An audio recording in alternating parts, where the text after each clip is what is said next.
ஜீவவாசனை ஜீவவாசனை ஜீவவாசனை ஜீவவாசனை பாவி என்னிலே வீசச் செய்யுமே, பாவி என்னிலே வீசச் செய்யுமே.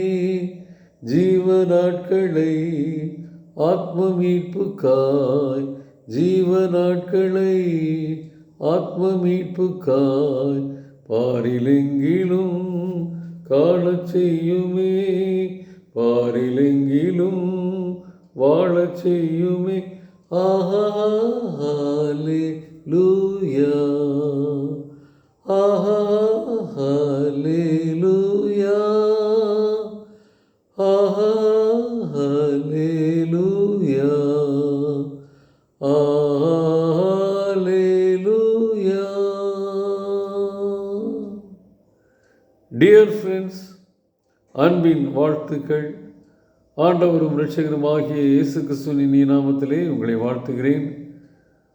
மலர்ந்திருக்கிற இந்த புதிய ஓய்வு நாளின் காலை வேளையிலே உயிர் வாசனை வீசுகிறவர்களாக, நற்செய்தியின் அறிவிப்பாளர்களாக, இந்த பூமியிலே அநேக ஆத்துமாக்களை உயிர்ப்பிக்கிறவர்களாக, வாசனை வீசுகிறவர்களாய் நாம் வாழ வேண்டும் என்று சொல்லி ஆண்டவர் விரும்புகிறார். திருமண்டலமாக இந்த நாளிலே ஜீவ வாசனை வீசுகின்ற நற்கந்தங்களாக நாம் இருக்க வேண்டும் என்ற தலைப்பிலே நாம் தியானிக்க அழைக்கப்பட்டிருக்கிறோம். அதற்காகவே நாம் ஆர்டினேட் பண்ணப்பட்டிருக்கிறோம் என்பதையும் உணர்த்துகிற தலைப்பை வைத்திருக்கிறார்கள். இந்த தலைப்பை நாம் சற்று தியானிக்கும் பொழுது ஜீவ வாசனை அப்படிங்கிற தலைப்பில் நாம் தியானிக்க அழைக்கப்படுகிறோம். வாசனை என்பது இரண்டு விதங்களில் நாம் அதை பயன்படுத்தி கொள்கிறோம். ஆனால் வாசனை என்பதே நல்ல வாசனைகளைத்தான் நாம் வாசனை என்போம். ஒருவேளை பிடிக்காத வாசனைகளை நாம் என்ன சொல்லுவோம்னா நாற்றம் அல்லது வீச்சம் என்று சொல்லுவோம். அப்போ என்னுடைய வாழ்க்கை ஜீவ வாசனை உகந்த ஒரு வாழ்க்கையாக, வீசுகிற வாழ்க்கையாக இருக்கணும்னா ஜீவனுள்ள தேவன் என்னை அபிஷேகம் பண்ணியிருக்க வேண்டும், அவர் என்னை ஆளுகை செய்ய வேண்டும் என்பது தான் நாம் கற்றுக்கொள்கிற காரியம். பழைய ஏற்பாட்டின் காலத்திலே யாத்ரா புத்தகம் 29ஆம் அதிகாரத்தில் வாசிக்கும் பொழுது ஆரோனையும் அவனுடைய குமாரரையும் இந்த உன்னத பணிக்கென்று அபிஷேக ஆராதனை நடத்துகிறார்கள்.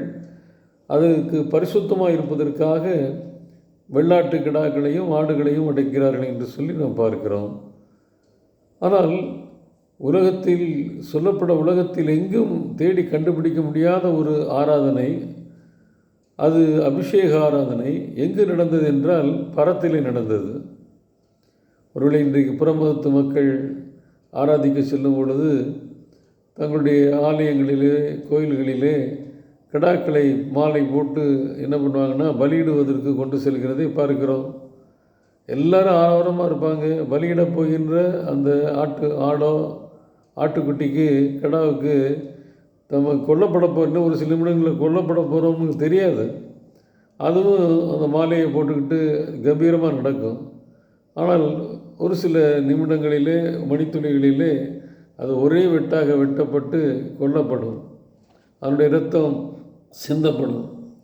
ஆனால் பரத்தில் ஒரு அபிஷேக ஆராதனை நடக்கிறது. இந்த மனுக்குலத்தின் ஜீவ வாசனை வீசுவதற்கு பரத்திலிருந்து வாசனை மிகுந்த ஒருவர் செல்ல வேண்டும். உயிர் வாசனை கொடுக்க வேண்டும் என்றால் அவரை தவிர வேறு யாரும் கொடுக்க முடியாது என்பதை உணர்ந்து பிதாவானவர் ஒரு அபிஷேக ஆராதனை நடத்துகிறார். இங்கு பலியாடாக நிற்பது அவருடைய குமாரனாகிய இயேசு கிறிஸ்து. ஒருவேளை உலக பிரகாரமான ஆடு அடிப்படுவது அதற்கு தெரியாது, நான் மரித்து போவேன் என்று சொல்லி. ஆனால் இந்த ஆட்டுக்குட்டிக்கு, தேவ ஆட்டுக்குட்டிக்கு நாம் எதற்காக அனுப்பப்பட போகிறோம், நாம் இந்த பூமியில் என்ன செய்ய வேண்டும், பாடுகளையும் உபத்திரவங்களையும் சகிக்க வேண்டும், சிலுவையிலே பலியாக வேண்டும், எல்லாம் தெரியும். ஆனால் சந்தோஷமாக இந்த ஆராதனை நடத்தப்படுகிறது. பார்த்தீங்களா, இந்த ஆராதனை தான் ஜீவ ஆராதனை, ஜீவ வாசனை வீசுகின்ற ஆராதனை. இந்த ஜீவ வாசனை வீசுகின்ற ஆராதனை நடத்தப்பட்டு பெத்லகேமிலே பாலகனாக மாட்டுத் தொழுவத்திலே பிறக்கிறார். ஒரு நாற்றம் எடுத்த இடம் அந்த இடம். எத்தனை தான் சுத்தமாக தொழுவத்தை வைத்திருந்தாலும் ஒரு பேட் ஸ்மெல் இருந்து கொண்டே இருக்கும். அந்த இடத்துல ஒரு ஜீவ வாசனை வீசுகிறது. அந்த நாற்றத்தை எல்லாம் எடுத்து போட்டது. வந்து தரிசித்தவர்கள் ஆட்டிடையர்கள், ஞானிகள் என்று பல்வேறு மக்கள் வந்தாலும் இந்த மாட்டுத் தொழுவத்தின் நாற்றம் அவர்களை தொடவே இல்லை, டச் பண்ணவே இல்லை. இந்த ஜீவவாசனை வந்து அந்த மாட்டுத் தொழுவத்தின் நாற்றத்தை மேற்கொண்டு விட்டது. ஒருவேளை அன்றைக்கு மாட்டுத் தொழுவத்தின் நாற்றம் ஒருவேளை பெரிதாக இருக்கலாம், ஆனால் அதை காட்டிலும் மிக மிக மோசமான நாற்றம் எனக்குள்ளே இருக்கிறது. இந்த நாற்றம் என்னை விட்டு போய் ஜீவவாசனை வீசணும்னா எனக்குள்ளே ஒரு அபிஷேக ஆராதனை நடக்கணும். அந்த ஆராதனை என்னென்னா, இயேசு கிறிஸ்து வந்து என்னை ஆளுகை செய்வது. அப்பொழுது எனக்குள்ளே இருக்கிற நாற்றம் எப்படி, என்னென்ன நாற்றம்னு சொல்லி தான் எபேசியர் 5ஆம் அதிகாரத்தில் சொல்லப்பட்டிருக்கிறது. எபேசியர் 5ஆம் அதிகாரத்தில் எனக்குள்ளே இருக்கிற நாற்றம் பார்த்திங்கன்னா சொல்ல முடியாது. பகைமை, கோபம், எரிச்சல், பொறாமை, விபச்சாரம், இப்படி ஒரு பெரிய பட்டியலே சொல்லப்பட்டிருக்கிறது. இந்த நாற்றம் மாற வேண்டுமென்றால், ஜீவ வாசனையாக மாற வேண்டுமென்றால் என்ன பண்ணணும்னா, அந்த ஆராதனைக்குரியவரை உள்ளே அனுமதிக்க வேண்டும். அப்போஸ்தலர் நடவடிக்கைகள் 13ஆம் அதிகாரத்தில் அந்தியோகியா பட்டணத்தில் உள்ள சர்ச்சில் ஒரு ஆராதனை நடக்குது. அவங்க உபவாசித்து ஜெபித்த பொழுது ஒரு பெரிய ஆராதனை. அந்த ஆராதனையில் 2 பேர் பலியாடாக செலக்ட் பண்ணப்படுகிறார்கள். ஒன்று பர்னபாஸ், இன்னொன்று பவுலடியார். 2 பேருக்குள்ளும் ஜீவ வாசனை வீசுகின்ற ஆராதனையிலே அவங்க டெடிகேட் பண்ணப்படுறாங்க. இந்த ஜீவ வாசனை வீசுகின்ற வார்த்தையை, இயேசுவை உலகத்திற்கு சொல்லுவதற்கென்று வேறு விதிக்கப்பட்டார்கள். அப்போ எனக்குள்ளே ஜீவ வாசனை வீசிக்கொண்டே இருப்பது நல்லதுதான். என் நாற்றமெல்லாம் ஆண்டவருடைய தூய இரத்தத்தினால் கழுவப்பட்டு ஜீவ வாசனை வீசுவது நல்லதான். அதை தொடர்ந்து செய்ய வேண்டியது என்னென்னா, இந்த ஜீவ வாசனை உலகத்தில் உள்ள எல்லாருக்குள்ளும் வீச வேண்டும். அப்படிங்கிறது தான் முக்கியமான ஆராதனையினுடைய கடைசி அம்சம்.